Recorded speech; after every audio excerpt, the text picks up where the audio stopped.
Hi. Hello. Okay. Mahilig ka ba sa Black Beauty? You know, I'm single.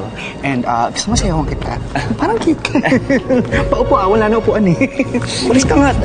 Grabe ka naman. Tingnan mo sa akin sopa. Pusit, tumbak lang to. Charot. Okay lang. So, please. Success.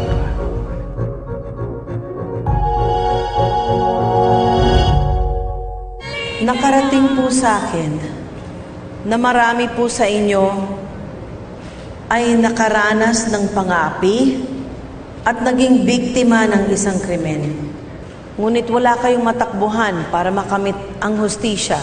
Alam ko po ang pinagdadaanan ninyo dahil ang manugang kong si Joyce ay naging biktima rin po ng isang krimen. Kung ako po ang iluluklok ninyo bilang congresswoman ng distritong ito, hindi po ako makakapayag na magpatuloy ang katiwalian at ang kawalan ng hustisya. Gagawin ko po ang lahat para magbayad ang dapat magbayad. At sa puntong ito, gusto ko pong mapanood ninyo ang isang video kung saan makikita ninyo kung ano pong kaya kong gawin para sa manugang kong si Joyce at para sa lahat sa inyo na naghahangad na makamit ang katarungan. Play video. Ako po si Aris Padriga, 45 anyos, taga Las Piñas. Ginawa ko po ang video na ito para linisin ang aking konsensya.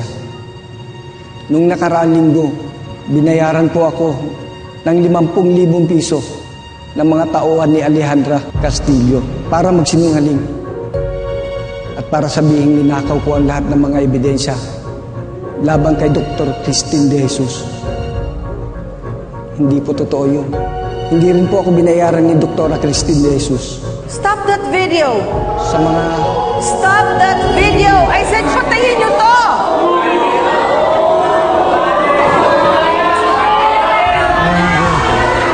Totoo ba ito? Kailangan mo set up, Christine? Ha? Sumagot ka.